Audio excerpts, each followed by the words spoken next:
அந்த மாதிரி ஒருத்தரும் நினச்சி பாருங்க, அந்த நன்மை புரியும், என்னன்னு தெரியும். நம்ம ஒரு இருட்டுக்குள்ளே இருக்கோம்ல, வெளிச்சத்துக்கு வந்தால் நல்லா இருக்கும்னு சொல்லுவாங்க. ஆனால் நான் ஒரு பொருளை தொலைச்சிட்டேன், அதை இருட்டுக்குள்ளேயே தொலைச்சிட்டேன்னா வெளிச்சத்தில் தொலைச்சிட்டுனா எனக்கு தெரியாது. ஆனால் தொலைச்ச இடத்துல தான் தேட முடியும். வேறு இடத்துல தேடினா கிடைக்குமா? முடியாது, முடியாது. அந்த மாதிரி தான் அந்த புண்ணு அவன் மதுரையில் இருக்கா. எல்லாருக்கும் எனக்கோசரம் மனம் இறங்கி வாங்க. ஒட்டு மொத்த மதுரை ஜனம் இல்லை, தமிழ்நாடு இல்லை, இன்டர்நேஷ்னல் லெவலில் எனக்கோசரம் இருக்கிறவங்க இருக்காங்க. மனம் இறங்கி வருவாங்க. நான் அந்த ஒருத்திக்கோசரம் தான் நான் இந்த அளவுக்கு நான் பேசுகிறேன், இந்த அளவுக்கு நான் லைவாக வரேன். எனக்கு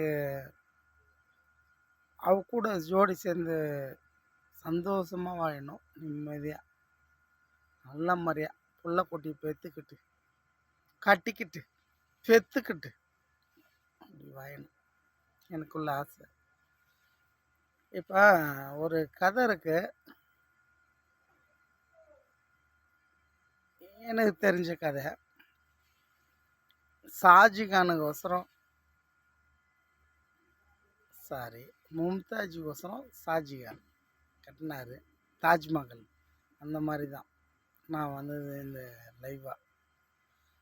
அந்த ஜோதின்ற ஒரு ஒருத்திக்கோசரம் தான் நான் வந்தேன் லைவாக. நான் இதில் வரணும், எனக்கு இதில் பணம் காசு எதுவும் எனக்கு வரல. ஏன் பணம் காசு இறந்தது பல கோடி, நான் நிற்கிறது தெரு கோடி, அது சொல்ல முடியாது. இருந்தாலும் ஒருத்தி மட்டும் எனக்கு வேணும், சரிங்களா? அவளுக்கோசரம் நான் என்ன வேணாலும் செய்வேன்றது மாதிரி நேச்சுரல் ஹீரோ. இந்த 300 கோடி விட்டு வந்தேன் பில்டப் பண்ணிக்கிட்டு இருக்கிறானே, அவனுக்கு சேர்த்தே சொல்கிறேன். அவன் இல்லை, அவன் அப்பனே வந்தாலும் என்னை மாரி ஜெயிக்க முடியாது. அதே மாதிரியா தமிழ்நாட்டை